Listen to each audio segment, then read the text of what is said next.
Alléluia. Merci Jésus, que ton Saint-Nom soit béni. Nous allons aller rapidement dans la parole de Dieu. Merci Seigneur. Nous sommes en train de traiter un thème qui parle de... Rapidement, on va avancer. Hein, dans la dimension de l'épouse. Alléluia. Et nous avons dit la dernière fois qu'il y avait combien de dimensions? Combien de dimensions? Quelqu'un va se lever et puis va dire, va faire le résumé rapidement. Je veux voir si on apprend, si on avance. Rapidement, quelqu'un se lève et il fait le résumé de ce que lui il a compris. Là où on doit avoir honte, là, vous n'avez pas honte. Maintenant, dans la maison du Seigneur, vous ne devez pas avoir honte, là, vous devez être à l'aise, là. C'est là, maintenant, vous allez manifester votre honte. Je n'ai jamais compris ça. Pourtant, devant les bocs, les trucs comme ça, autour des 66, on vous a vu danser ici. Alléluia. Donc, quelqu'un va nous faire le résumé. Le résumé, ça ne veut pas dire forcément, c'est ce que tu as compris. On va commencer par la soeur Charlène et puis après on va aller à Madame Alou. Les trois dimensions. La dimension de l'enfant, oui. La dimension de fils. Et la dimension de l'épouse. Ok, il y a ça, merci. Une autre personne, Madame Alou. C'est ce que je voulais dire. Voilà. Enfant là. On a dit aussi serviteur. Alléluia. Serviteur. Et on a dit que les trois dimensions, qui sont les trois mesures, Jésus a fait cas de cela plusieurs fois. Et lorsqu'on prend le tabernacle, qui était le modèle de la recherche de Dieu, alléluia, on voyait que le tabernacle était construit de telle sorte qu'il y avait trois pièces. C'est pas ça? La première pièce, c'était quoi? Le parvis extérieur. La deuxième pièce, c'était quoi? Le lieu saint. Et la dernière pièce, qui est le lieu de l'intimité. Alléluia. Amen. Maintenant, bien aimé, pourquoi il est indispensable pour nous de rentrer dans la dimension de l'épouse? Amen. C'est important. Parce que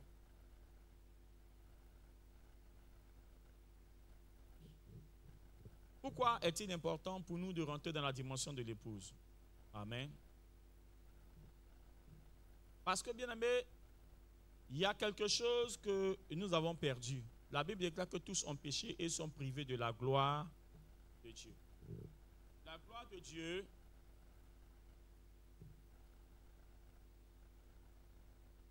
gloire de Dieu, c'est la présence permanente de Dieu. Alléluia. La présence permanente de Dieu dans nos vies. Et cette présence-là, je peux donner l'image de Moïse. La Bible déclare que Moïse est rentré dans la présence de Dieu pendant 40 jours et 40 nuits. Alléluia. Il n'est pas parti là-bas avec des provisions, comme s'il y avait de la nourriture, non. Mais être dans la présence de Dieu, Moïse a passé 40 jours, 40 nuits sans manger. C'est-à-dire qu'il ne manquait de rien. Alléluia. Il ne manquait de rien. La dimension de l'épouse est la dimension dans laquelle, bien aimé, personne, c'est-à-dire qu'on ne manque de quoi? De rien. Le passage qui dit « L'Éternel est mon berger, je ne manquerai de rien ». C'est dans la dimension de l'épouse qu'on la voit. Dans la dimension de l'épouse qu'on l'obtient. Alléluia. Amen. Et c'est pour cela que beaucoup de chrétiens aujourd'hui, disciples de Christ, il y a beaucoup de frustrés. Beaucoup de frustrés parce qu'ils se disent « Non, nous, on ne nous avait pas dit ça, hein. On ne nous a pas dit ça, moi je n'ai pas compris, on ne nous a pas dit ça dans le christianisme. Au départ, on ne nous a pas dit ça, on nous a dit que quand tu es chrétien, viens à Christ, il va te sauver. Et viens à Christ, il va faire ceci pour toi, il va faire cela pour toi. Et tu es venu à Christ, tu te rends compte que ce qu'on a dit qu'il va faire là, ce n'est pas encore arrivé dans ta vie. Alléluia. Mais bien aimé, c'est parce que la marche chrétienne, c'est un cheminement. C'est comme gravir une montagne. Alléluia. C'est comme gravir une montagne. Je vous expliquais dimanche dernier que aussi longtemps que l'héritier là est enfant, il ne diffère en rien de quoi? De l'esclave. Galates 4, verset 1. Aussi longtemps que l'héritier est enfant, il n'y a pas de différence entre lui et l'esclave. il est soumis à des régents, à des administrateurs. Alléluia. Est-ce qu'on peut mettre le texte? Quelqu'un va lire.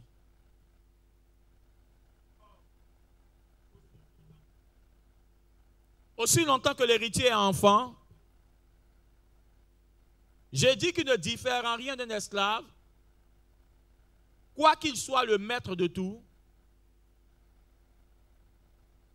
mais il est sous des tuteurs et des administrateurs jusqu'au temps marqué par le Père. Alléluia. Alléluia. Maintenant, écoutez. Si vous avez un enfant, j'ai expliqué la dernière fois, si vous avez un enfant, même si vous êtes milliardaire, et vous le serez au nom de Jésus, mais quand vous avez un enfant, il n'y a pas de différence. En fait, vous voyez ça quelquefois, le traitement, il n'y a pas de différence entre l'enfant et l'esclave. Pourquoi? Parce qu'un enfant ne peut pas, il jouit des biens de son père par procuration. Il n'administre pas, non, mais par procuration. Si votre enfant est là, je connais les mamans, quand elles sont au travail, elles vont appeler la servante. Pour dire quoi? Est-ce qu'il a mangé? Est-ce qu'il a bu son lait? C'est les mamans qui ont fait, elles ont fait 3 mois de congé et puis après elles doivent reprendre là. Mais à chaque 10 minutes, elles appellent à la maison. Est-ce qu'il a bu son lait? Il dort. Il fait pourquoi? Mais elles appellent qui? Elles appellent la régente. Elles appellent l'administratrice. Qui est l'administratrice? La servante. C'est elle qui administre la maison. Alléluia. Et si la servante est bonne, alléluia, elle fait ce qu'il faut. Mais on a vu des vidéos où il y a des servantes. Vous avez vu les vidéos où la servante marchait sur l'enfant et autres là. Mais alors que c'est l'héritier. C'est l'héritier qui est là. Mais vous voyez, si il y a une servante qui est méchante, elle va faire quoi?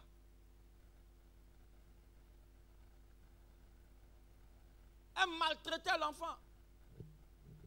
Je vous ai raconté l'histoire de Séverin, un ami à mon père. Il allait travailler chez les Blancs en tant que cuisinier. Ça, c'est dans les années 80. Et le Blanc avait dans sa maison un gros chien. Et c'était avant, Côte d'Ivoire d'avant. Il y avait un petit sac de riz, on appelle ça Oncle Sam. Qui a connu Oncle Sam? Marino, toi tu as connu Oncle Sam. C'est pas Rizien. Oncle Sam. Hein? Voilà, Oncle Sam qui prend le quartier, l'odeur. C'est un riz américain, c'est ça non? C'est le riz américain. Bon, c'est le début d'avant, hein? Alléluia. Donc, le blanc là, il donne un paquet d'Oncle Sam au monsieur. Et puis quelques morceaux de viande. C'est la ration du chien par jour. Regarde, moi-même qui suis là même là, je ne gagne pas pour manger. C'est le chien qui a mangé Oncle Sam. Donc un jour, le blanc est parti en congé. Il lui a donné la ration pour les jours où... Oh. Il dit, moi-même, je ne gagne pas pour manger. C'est le chien qui a mangé Oncle Sam et viande. Il tape ça et puis il donne les os au chien. Il tape ça, il donne les os. Il dit, quand le blanc est revenu des congés, quand il a réveillé son chien, il a payé l'argent du monsieur jusqu'à la fin du mois. Il n'a même pas fait le mois, mais il dit, pardon, il faut partir. Et si tu restes ici, là, mon chien m'a fait quoi? Donc, quand on dit un administrateur, alléluia, c'est qui? C'est quelqu'un qui administre les biens. Il n'est pas le propriétaire des biens, mais on lui a donné la gestion des biens. Écoute-moi bien, c'est comme ça la vie chrétienne marche. Et c'est pour ça que beaucoup de personnes, leurs biens sont dans la main des administrateurs. Et ils se plaignent en Christ. Ah, je ne vois pas. Mais non, tes biens, tu es héritier, tu es co-héritier avec Christ. Mais qui gère tes biens? Est-ce que c'est toi-même qui gères tes biens ou bien c'est quelqu'un d'autre qui gère à ta place? Vous savez, si vos biens sont gérés par Satan, Parce que beaucoup là, leurs biens sont gérés par Satan. Vous ne croyez pas? Ok. On prend l'exemple de Job. Alléluia. Prenons l'exemple de Job. Qu'est-ce qui s'est passé? La Bible déclare que Job était quelqu'un qui craignait l'Éternel. Alléluia. Et un jour, alors que Dieu était en réunion avec les fils de Dieu, les anges, amen, on dit que Satan se trouvait parmi ce groupe de personnes. Et Dieu lui dit, mais d'où viens-tu, Satan? Il dit, je viens de me promener, j'ai parcouru toute la terre. Et voici que Dieu va dire ceci. As-tu vu mon serviteur Job? Il n'y a personne qui soit comme lui sur cette terre. Maintenant, Satan dit quoi? Il dit, mais c'est normal. C'est normal. Tu l'as béni. Il a 10 enfants. 7 garçons, 3 filles. Il est riche. Son cheptel, c'est-à-dire que c'est comme ça. Son troupeau est en train de remplir toute la plaine. Et Dieu même va dire, c'est ça qui me plaît. Il dit quoi? Et verset 9, il dit quoi? Et Satan répondit à l'Éternel. Est-ce d'une manière quoi? Désintéressé que Job craint Dieu? Maintenant, je te pose la question, toi qui es là, est-ce que tu crains Dieu de façon désintéressée? Nous tous, on a nos intérêts. Nous, on est venus ici, il y a intérêt. Il y a intérêt. Hein? On gagne notre intérêt dans Dieu. C'est pour ça qu'on est là. Amen. Mais regardez, Satan va attaquer Job sur la motivation de sa crainte de Dieu. Il ne pouvait pas attaquer Job sur sa sanctification. Job était un homme qui se sanctifiait. Non seulement lui se sanctifiait, mais il sanctifiait ses enfants. Chaque fois que ses enfants allaient faire une célébration quelque part, Job était tellement béni que chaque enfant avait sa maison. Vous comprenez? Chaque garçon avait sa maison. Il fête ici dans la maison de un, la semaine prochaine dans la maison de l'autre. Mais chaque fois qu'il finissait de fêter, Job faisait quoi? Il allait apporter des offrandes à l'Éternel. Offrande à l'Éternel, pourquoi? Il dit peut-être que mes enfants ont fait quoi? Ont péché contre Dieu sans le savoir. Amen. Job était un homme exemplaire. Donc Satan savait qu'il ne pouvait pas attaquer Job sur la sanctification. Il ne pouvait pas dire que Job, là, tu vois, c'est un chercheur de femmes. Regarde. Que Dieu nous aide à comprendre la dimension de l'épouse. Allons-y dans Job 31. Pourquoi c'est ça dans Job 30 ou 31?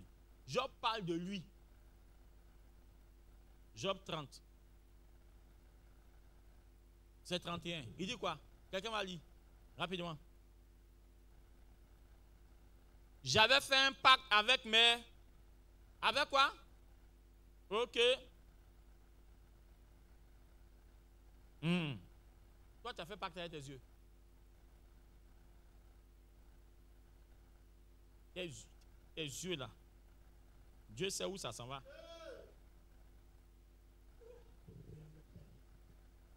On ne te voit pas à la maison, toi seul sur ton ordinateur. Dieu sait où tes yeux s'en vont. Quand tu marches dans la rue là, quand une belle créature vient,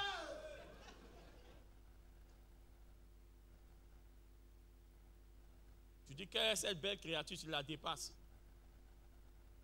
Si tu regardes, tu continues ton regard, tu n'as pas péché. Mais quand tu fais comme ça, et ça là, qui peut dire il n'a jamais vu une belle créature? Waouh, quelle créature! Et puis, qui peut dire? Nous tous, nous sommes coupables ici. Alléluia. Mais regardez cet homme, il dit il avait fait un pacte avec ses yeux pour ne jamais porter son regard sur quoi? Une vierge, sur une petite. Continue. Voilà quelqu'un qu'on a attaqué. Hein. Je me demande si moi-même j'ai fait le 10e de Job. Mais regarde lui là, Satan n'a pas laissé. Satan a dit il va administrer ses biens. Vous comprenez? Il a demandé la permission à Dieu de faire quoi? D'administrer ses biens. C'est pour cela qu'il y a beaucoup de frustrés dans la maison du Seigneur. Ils ne comprennent pas les enjeux. Lisons. Il dit, quel quoi?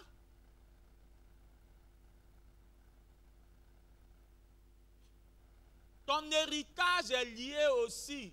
C'est la grâce de Dieu, certes. Mais ta vie de sanctification attire ton héritage vers toi. il y a beaucoup de personnes, leur héritage ne vient pas à cause du fait que leurs yeux se promènent partout. On continue. La ruine n'était pas, je lis, la ruine n'était pas pour le méchant et le malheur pour ceux qui commettent l'iniquité. Dieu n'a-t-il pas connu mes voies? N'a-t-il pas compté tous mes... Si j'ai marché dans le... Si mon pied a couru vers la... Que Dieu me pèse dans les balances justes et il reconnaîtra mon intégrité. Est-ce que nous, on peut parler comme Job? En tout cas, moi, je suis votre pasteur, il ne peut pas parler comme Job. Le pasteur lui-même, maintenant, bon, il sait, chacun a sa grâce avec Dieu. Peut-être qu'au milieu de vous, il y a des gens qui peuvent parler comme Job. Alléluia. Que Dieu vous bénisse. Mais vraiment, ce level-là, hein? Alléluia. Il dit, si mon pied s'est détourné du droit chemin, si mon cœur a suivi mes yeux. Oh, Jésus dit que celui qui regarde une femme pour la convoiter, il a déjà commis quoi? Il dit, si quelque souillure s'est attaché à mes mains, que je sème et qu'un autre fasse quoi? Et que mes rejetons soient quoi? C'est-à-dire qu'il a mis l'enjeu tellement haut que la suite, là, on n'a qu'à laisser. Non, la suite, on n'a qu'à laisser. Si tu vas, regardez l'enjeu. Mais malgré ça, cet homme intègre-là, il était sous des administrateurs. C'est pour ça que la Bible dit qu'aussi longtemps que l'héritier est enfant, il ne diffère rien d'un esclave. Il est soumis à des régents jusqu'au temps fixé par son père. Alléluia. Jusqu'au temps fixé par son père. Si tu es un bon régent, gloire à Dieu. Si tu es un mauvais régent, comme la vidéo qui nous a été montée, cette servante-là qui frappait l'enfant, marchait sur l'enfant, elle ne savait pas qu'il y avait une vidéo cachée, une caméra cachée. Alléluia. Mais ça se trouve, il existe. Il y a d'autres, elles ne vont pas jusque-là. Mais la nourriture là, le cérélac là, elle lave ça. Les futures mamans, attrapez votre cœur. Peut-être que si c'est nurse, là, peut-être elles vont tolérer, mais si c'est cérélac, lis-leur. Il y avait une vidéo où il y a une jeune femme, elle dit quoi? Elle dit, qui vous a dit que cérélac c'est pour les enfants? Ils ont dit à partir de 6 mois.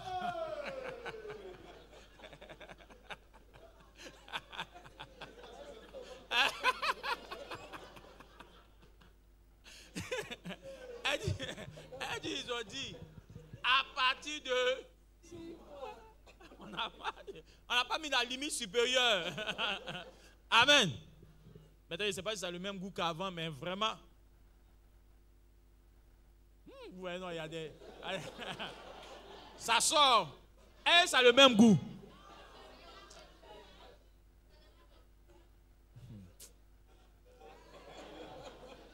Mais moi, mon cœur est quitté dessus. Donc, ça ne me dit rien. Alléluia. Il y a des petites choses, il ne faut pas ramener. Si ça t'a laissé, il faut laisser partir. Alléluia.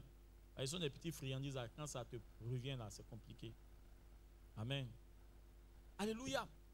Pourquoi il nous faut absolument rentrer dans la dimension de l'épouse? C'est dans cette dimension-là qu'on ne manquera de rien. Le pasteur a écrit un truc ici. Regardez. Il a fait un tableau comparatif. Alléluia. Un tableau comparatif entre la dimension de fils et la dimension de quoi? Épouse. Je vous ai dit qu'on ne parle plus de la dimension des serviteurs, parce que la dimension des serviteurs, c'est l'ancienne dispensation, c'est la loi. Il dit par exemple, là on a la dimension de fils, l'autre côté on a la dimension de l'épouse. Dimension de fils, un fils est proche de son père. Alléluia. La dimension de l'épouse, l'épouse partage l'intimité de son époux. Alléluia. Je vous ai dit que vous allez voir qu'un enfant, il a accès à toutes les parties de la maison sauf à la chambre. C'est pas ça? Un enfant bien éduqué, avant de rentrer dans la chambre de ses parents, il est obligé de faire quoi? De taper. Voilà. Et quand les parents disent reviens après, si c'est un enfant qui est soumis, il va revenir après. Mais c'est un enfant qui est têtu, On va taper bah, bah, bah, bah, bah. Moi, les parents n'ouvrent pas. Alléluia. Ou bien que les parents ouvrent, ils sont énervés. Tu veux quoi? Alléluia. Dimension de fils. Le fils n'a pas accès à la nudité du père, c'est-à-dire de voir Dieu tel qu'il est. C'est pas ça? Un enfant, il n'a pas accès à la nudité de son papa. Alléluia. Voilà. Mais l'épouse, elle a accès à la nudité, c'est pas ça? L'épouse voit l'époux, Dieu tel qu'il est, dans sa puissance et sa gloire. Alléluia. Le fils a honte et évite la nudité du père. Idem, le père, la mère évitent d'être nus devant leur fils. L'épouse comme l'époux sont attirés par leur nudité respective. On dit même, c'est la nudité même qui fait même, dans l'épouse, la nudité, mais c'est ça qui attire même. Alléluia. Amen. Par exemple, dans les foyers pour les mariés, quand on dit à une femme, si tu sais que tu n'as pas envie, il y a des robes, il ne faut pas porter.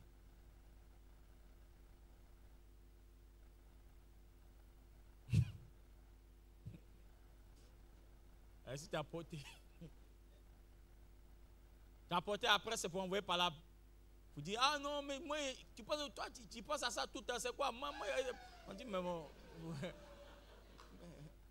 faut pas, il y a des choses, il ne faut pas t'amuser avec. Alléluia. Mais l'enfant, il a honte de la nudité de ses parents. Et même les parents même ont honte de faire quoi? De se mettre nus devant leur enfant. Mais dans la dimension d'épouse, là, l'époux et l'épouse dans leur chambre là-bas, ils peuvent se mettre nus. C'est pour ça que là, quand on parle de Adam et Ève, la nudité là, c'est quelque chose de très profond. Amen. C'est quelque chose de très profond. Le fils aime parce qu'il est né d'eux. Le fils là, il aime parce qu'il est né d'une famille. Alléluia. L'épouse aime parce qu'elle est choisie, parce qu'elle a choisi d'aimer. Est-ce qu'un enfant a choisi d'aimer ses parents? Non, il est né dans une famille, il les aime. Mais lorsque une épouse décide d'aimer une personne, c'est son choix. Et Dieu aime les choix. Dieu n'aime pas les contraintes. C'est pour ça que quand tu apportes ton offrande, ta dîme là, c'est Dieu. Les offrandes contraintes là, Dieu il n'apprécie pas ça. Il préfère une offrande que tu apportes de ton cœur, même si c'est un sacrifice. Parce que aussi, les gens ils aiment apporter les offrandes de leur cœur, c'est toujours 100 francs, 150.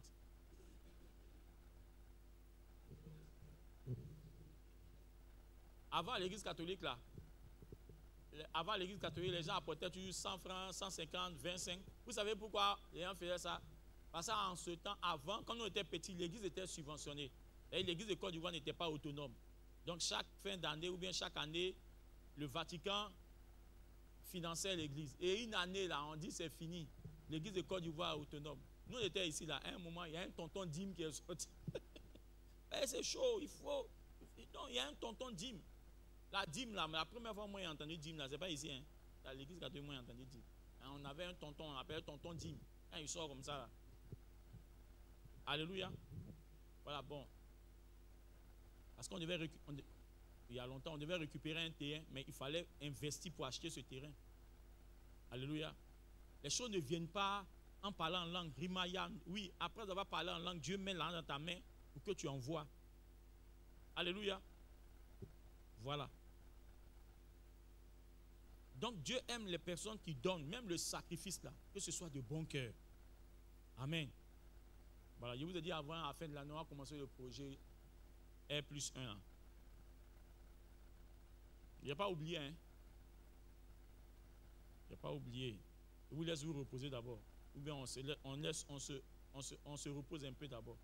Et puis après, il faut qu'on commence. Alléluia. Le fils obéit par obligation et par devoir. L'époux se soumet sous la mission par un acte volontaire. Le fils hérite du nom par filiation. L'épouse hérite du nom par choix. Ça va? C'est par l'effort que le fils parvient à la gloire de Dieu. L'épouse est de facto dans la gloire de son Marie. Alléluia. Je vous ai expliqué la dernière fois que, comment elle s'appelle la femme de Trump là? Bon, bref. Ok, bon, on va prendre la femme de notre président, le président Alassane Ouattara. Qui a élu la femme du président Alassane Ouattara? Levez la main. Ceux qui ont à l'élection présidentielle de 2015 ou 2020. Et ils ont élu Mme Dominique Ouattara. Levez la main. Ceux qui l'ont élu. Ceux qui l'ont voté plutôt. Ok. Maintenant ici, il n'y a pas dit, vous n'avez pas besoin de dire, mais il sait qu'au milieu de vous, il y a des gens qui ont voté le président Alassane Ouattara. C'est leur choix. Mais aujourd'hui là, voilà Mme Yao qui est là. Si la première dame veut partir faire un shopping à où ça? À Nice. Ouais, on dit elle aime Nice. Elle veut partir à Nice là. Est-ce qu'elle va à un autre avion? Elle va à quel avion? Ah, le G550. Avec l'avion quoi? Présidentiel. Qui l'a voté? Mais elle monte dans l'avion présidentiel. Mal. Elle dit non, papa, je ne peux pas rester parce que doit aller, les gens doivent partir, il faut qu'il aille préparer le truc. C'est ça. On n'a pas voté, mais elle jouit des privilèges de son mari. La dimension de l'épouse te fait jouir des privilèges de ton époux. Mais un fils, imaginez un petit garçon, bien un fils du président dit qu'il va monter dans le gourmand. Il peut monter, mais on peut dire que la famille présidentielle, ils vont commencer à dire que la famille présidentielle s'approprie des biens de l'État. Pourquoi? Parce que le fils n'a pas les mêmes droits que l'épouse. Est-ce que vous comprenez? Vous avez déjà vu toutes les réunions, souvent les femmes, là, on appelle la première dame, elle vient aux cérémonies, c'est pas ça? Et vous avez déjà vu, ils ont appelé le fils du président. Le premier fils du président pour dire viens au nom. Mais on peut appeler la première dame au nom du président. Est-ce que vous comprenez? Et la dimension de l'épouse, même dans la vie spirituelle, c'est ça.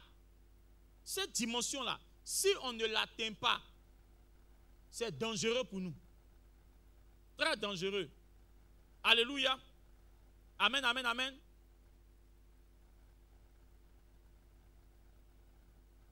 Donc l'épouse de Christ, c'est cette catégorie de chrétiens, de disciples de Christ, qui sont dans une intimité avec lui, de telle sorte que tout ce qui revient à la gloire de Christ leur revient à eux aussi. Alléluia.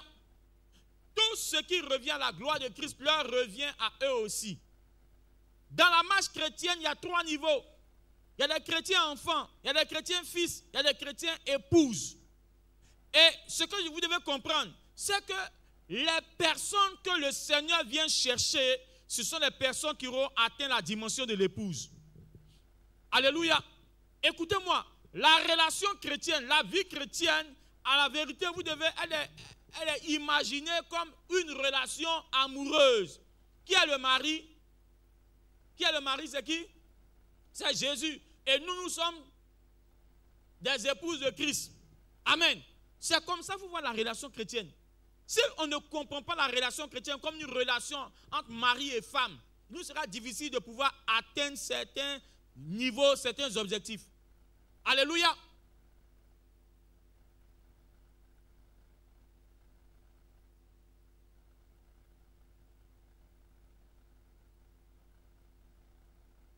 Dans le livre de Jean 3, verset 28, vous-même êtes témoins que j'ai dit, je ne suis pas le Christ, mais j'ai été envoyé devant lui. Celui à qui appartient l'épouse, c'est l'époux. Mais l'ami de l'époux qui se tient là et qui l'entend, éprouve une grande joie à cause de la voix de l'époux. Aussi, cette joie qui est la mienne est grande, est parfaite. Il faut qu'il croisse et que moi je diminue. Alléluia. Alléluia. Matthieu 9, verset 15. Jésus leur répondit, les amis de l'époux peuvent-ils s'affliger pendant que l'époux est avec eux? Les jours viendront où l'époux leur sera enlevé et ils jeûneront. Matthieu 25, verset 1. Alors le royaume des cieux sera semblable à 10 vierges qui, ayant pris leur lampe, allaient à la rencontre de l'époux. Alléluia. Tout ça, c'est Jésus qui annonce, qui parle de cette dimension. Apocalypse 19, verset 7.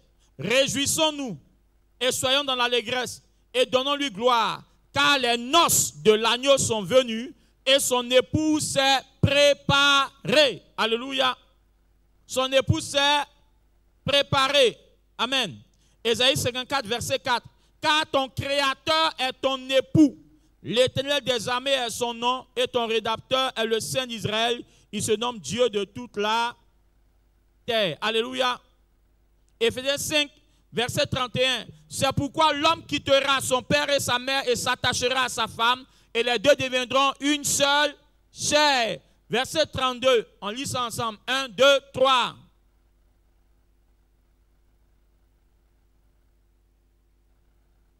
Non, il y a dit verset 32, verset 32.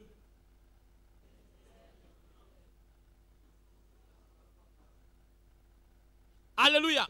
Donc, le Seigneur parle du mariage. Il dit que l'homme quittera son père et sa mère et s'attachera à sa femme. Et il dit que ce mystère est grand. Non pas à cause de l'homme et sa femme, mais ce mystère est grand par rapport à qui? À Christ et... Tu es dans une relation maritale.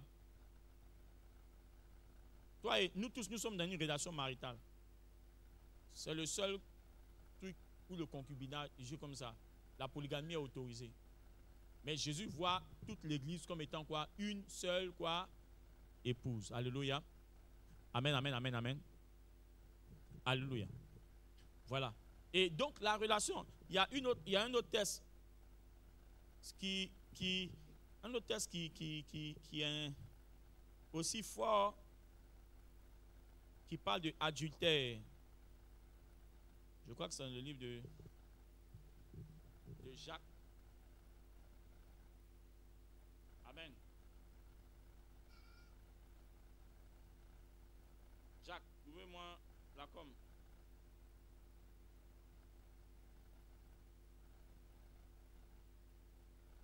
Jacques 4, verset 4. Jacques 4, verset 4. Quelqu'un pour lire rapidement.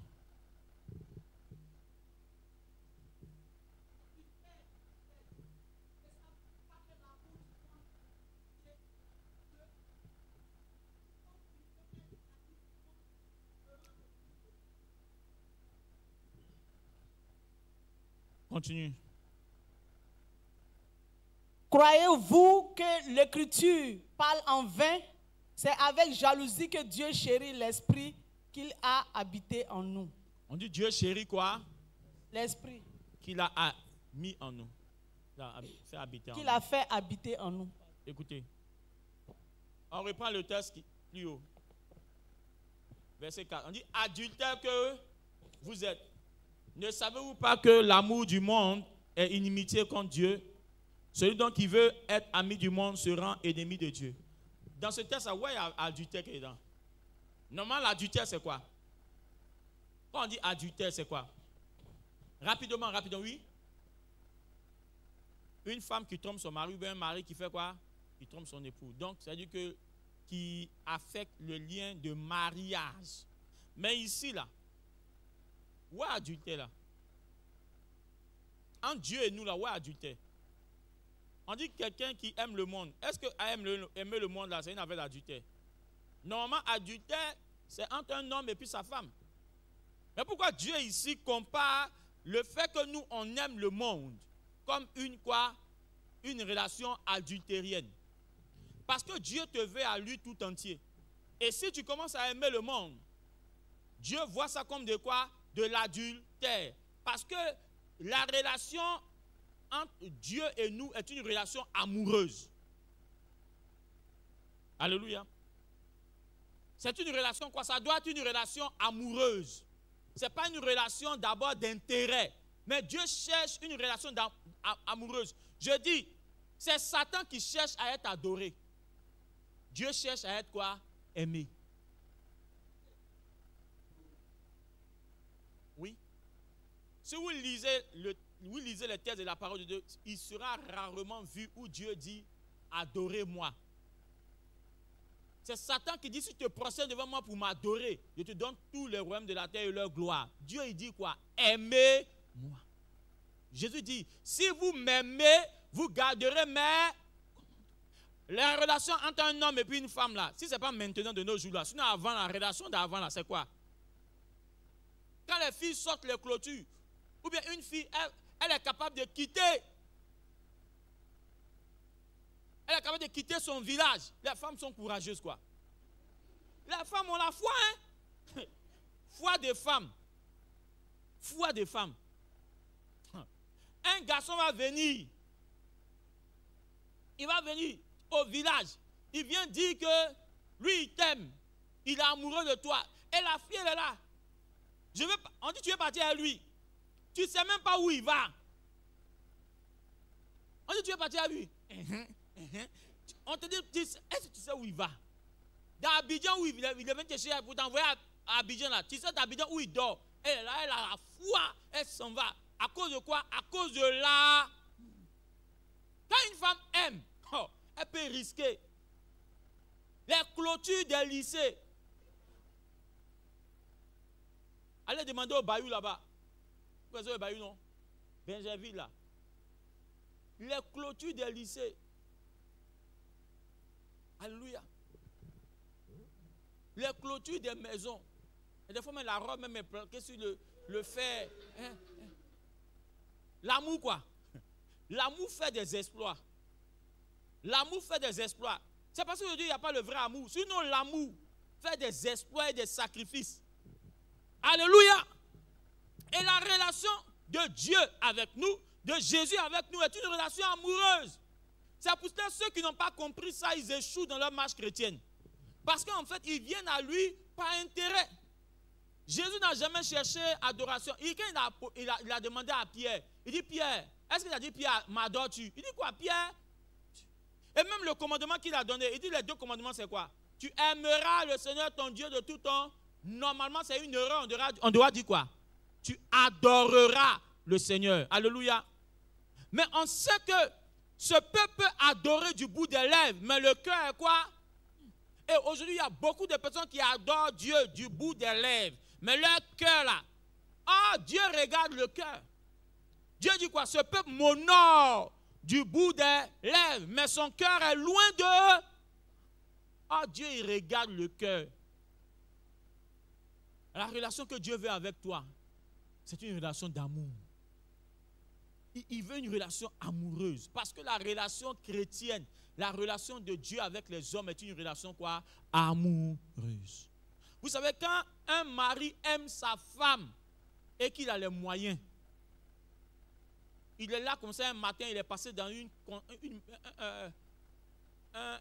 chez le concessionnaire et puis il a vu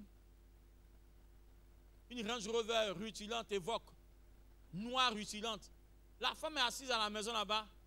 Il vient dire, moi vraiment, il a changé cette voiture-là. Le gars a les moyens. Amen. C'est parce que pour le moment, on n'a pas les moyens, ça coûte ça. Ma femme, fortifie-toi. Prends courage. Amen. Alléluia. Fortifie-toi. Fortifie-toi. Sinon, moi, il y a les moyens.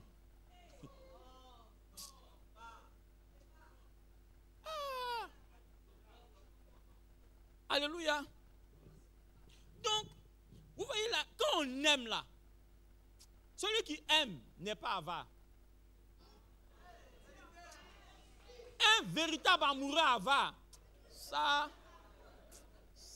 peut-être c'est quand tu as commencé à faire 1, 2, 3 enfants là, c'est là maintenant il va commencer à faire attention. Mais au départ, mais même pas. Parce que quand il fait les retiens, c'est parce qu'il réfléchit à votre avenir. Alléluia. C'est parce qu'il réfléchit à votre avenir. Peut-être qu'il se dit que l'argent qu'il va donner, va aller prendre pour acheter un terrain et puis ils vont commencer à bâtir la maison pour qu'on puisse être à l'abri. C'est pas ça de tout ce qu'on voit. Bon, comme en Côte d'Ivoire ici, rien aussi n'est sécurisé aujourd'hui là. Alléluia. Que Dieu nous aide. Amen. Il faut que ton terrain soit caché aux yeux des gens. Quelqu'un va regarder ton terrain et ça lui plaît. Alléluia. Que Dieu vienne en notre aide. Mais la relation avec Dieu est une relation quoi? Amoureuse. C'est Satan qui cherche adoration. Satan, il exige qu'on l'adore. Il a dit à Jésus, si tu te prosternes et tu m'adores, je te donnerai tous les biens de la terre. Et c'est pour ça aujourd'hui, à cause des biens de la terre, les gens fléchissent les unes devant Satan facilement. ils veulent l'adorer. Aujourd'hui, quand vous voyez les jeunes, plein de jeunes là, ils vont adorer, ils vont faire les sacrifices humains. C'est à cause de quoi? C'est à cause des biens. Sinon, si on leur présente en Satan, ils ne peuvent pas faire quoi? Dire qu'ils vont se prosterner devant lui pour l'adorer. Mais comme Satan leur a promis des biens, comme Satan leur a promis la gloire de ce monde, ils vont quoi? Ils vont. Pour le match vu. Or, Satan, c'est un menteur. Si Satan te dit qu'il va donner 15 ans, il faut dire que c'est 5 ans à donner. Si Satan te dit que non, tu as 15 ans à vivre, 15 ans, il faut savoir que tu as 3 ans à vivre. À un moment ici, la plupart des brouteurs, plein mouraient par accident. Est-ce qu'on n'a pas remarqué ça ici? Plein mouraient par accident. Je vous ai dit toujours, quand quelque chose vient et que c'est récurrent, il faut savoir qu'il y a un esprit qui est derrière. Quand vous voyez les suicides, dans le mois dernier, les gens se suicidaient en un point fini là. C'est qu'il y a un esprit qui est derrière, il y a une réclamation qui est derrière. Vous comprenez? Parce qu'habituellement, les choses se font par hasard. On n'a pas dit que là-bas, les gens se suicidaient avant, mais ce n'était pas comme ça. C'est une fois chaque 10 ans, une fois chaque 15 ans. Mais quand tu vois, un est venu aujourd'hui, la semaine prochaine, un autre est venu dans le même lieu. Il y a un troisième qui est venu, on l'a frappé même pour le faire fuir. Il y a un quatrième. Et quand tu vois ça, ça veut dire qu'il y a un hôtel qui est là, il y a une réclamation spirituelle. Alléluia! Alléluia! Donc la relation avec Dieu est une relation quoi? Amour! Est-ce que tu aimes le Seigneur? Qui aime Jésus? Bon, s'il dit ne te donne pas ce que tu veux là, est-ce que tu vas l'aimer quand même? Tu sais ce que tu as fait? Il faut rentrer dans ta chambre. Il faut rentrer dans ta chambre, toi seul, et tu dis à Jésus. C'est-à-dire que tu peux dire devant moi, il a dit, ah bravo. Dans ta chambre, tu te mets dans ta chambre seul. De la même manière que les gens, quand ils font les Pâques là, ils vont dans leur chambre, ils mettent les bougies et puis ils parlent à leur entité là. Toi, tu te mets dans ta chambre seul, tu dis, Jésus, je te suis jusqu'à la mort. Tu me donnes où? Tu ne me donnes pas où? On est ensemble. Il faut faire ça. Une preuve d'amour, c'est ça. Lorsque Ruth, sa belle-mère lui a dit, retourne dans ton pays auprès de tes dieux, auprès de ta parenté. Elle a dit quoi? Ne me fais pas ça. Où tu iras, où tu mourras, ton Dieu sera mon...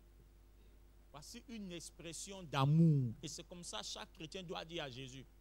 Tu ne connais pas ton avenir, mais il faut dire ça maintenant. Ça va te préserver même dans les moments difficiles. Moi, quand il me convertissait, j'ai dit à Jésus, Seigneur, je ne sais pas ce que mon avenir me réserve. Je ne sais pas. Quand j'ai donné ma vie au Seigneur, c'est la prière que j'ai faite. J'ai dit, Seigneur, je ne sais pas ce que je serai dans 2 ans, 3 ans, 4 ans. Pourquoi? Parce que j'avais une crainte. Moi, j'étais quelqu'un, je ne durais pas dans les quartiers. Je vous ai expliqué ça la dernière fois ici. À cause des amis de classe, c'est-à-dire que chaque année, je changeais les amis, les copains.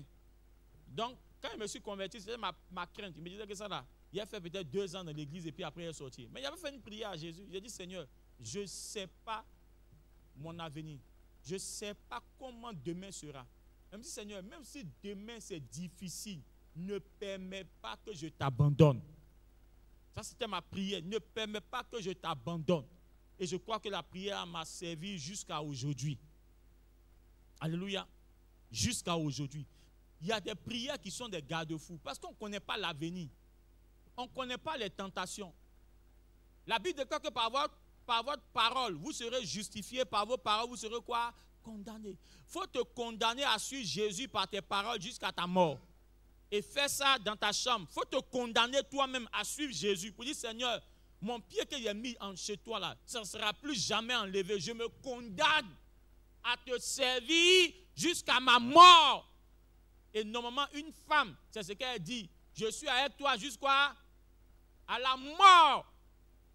Aujourd'hui, on voit les femmes, quand ça chauffe là, elles sont sur Internet pour dire, ah mon chéri, mon chéri. Mais quand c'est chaud maintenant, c'est là, 1 an, 2 ans, je souffre. Vraiment, il me retirer. Parce que les gens regardent les réseaux sociaux. On leur a fait penser que la vie là, c'est pour le meilleur seulement, il n'y a pas pire. Mais pire peut arriver. Et pire, ce n'est pas ton niveau de compréhension. Ce que tu comprends et tu maîtrises, ce n'est pas pire. On dit pire, quand toi-même tu n'as même pas vu ça venir. Quand tu ne comprends rien de tout ça, c'est là on dit vraiment, c'est le pire. Que Dieu nous donne de comprendre. Alléluia.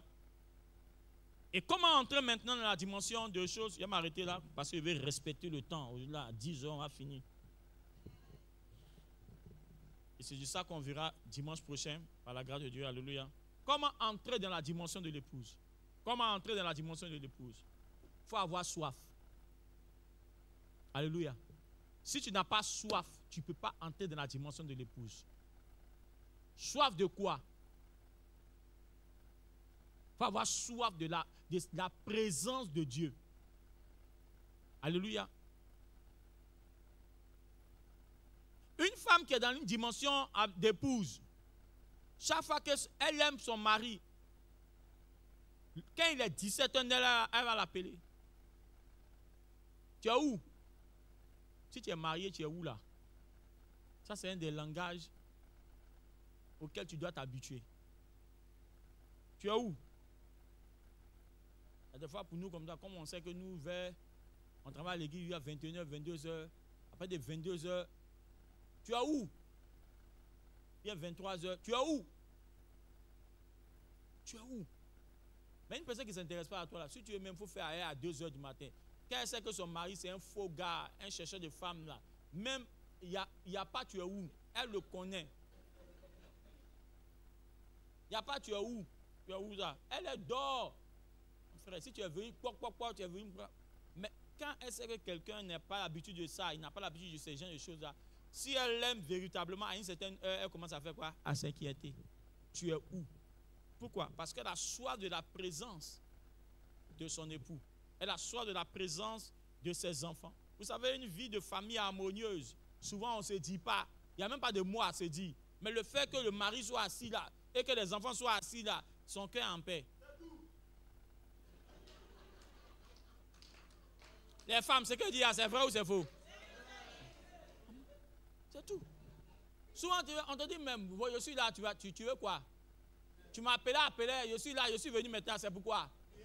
On dit non, il n'y a rien, il faut t'asseoir seulement. C'est fini. Et donc, il faut t'apprêter, hein, c'est ça. Hein? On dit, mais laisse-moi, on dit, mais je suis là maintenant, c'est quoi? Il faut me regarder seulement, c'est tout. C'est tout. C'est-à-dire que vraiment, la vie de mariage là, que Dieu vous donne de bons maris. Alléluia. Il faut avoir soif de la présence de Dieu. Comme la femme a soif de la présence de son mari, comme le mari a soif de la présence de sa femme. Alléluia. Souvent, on est à la maison, on ne dit rien de bon. Mais le fait que tu sois assis à la maison déjà là, c'est bon. Alléluia. Quand c'est comme ça, les maris qui aiment se promener, tu vois, les neveux même. Bon, je viens, 2 minutes et je viens. Il y a des gens, ici, il y a pointe dans leurs pieds, ça veut dire que s'asseoir, même pointe dans les fesses, s'asseoir au moins 2 heures à la maison. C'est pas qu'il va faire des bêtises, mais s'asseoir 2 heures à la maison comme ça pour rien là. C'est dur. Alléluia. Voilà, comme s'il y a des punaises dans le fauteuil. Tu vas dire non, bon, je viens, je vais faire un petit tour, je marche un peu, je reviens. Il marche, il revient. Non, la dimension de l'épouse, c'est il faut d'abord avoir soif. Soif de quoi? Soif de la présence de Dieu. Soif du Saint-Esprit. Jésus dit quoi? Venez à moi, vous tous qui avez soif. Et des fleuves d'eau vive. Jésus dit, alléluia, dans Apocalypse, que celui qui a soif vienne et qu'il boive gratuitement. On en parlera dimanche prochain. Soyons des assoiffés du Seigneur. Merci Jésus. Alléluia.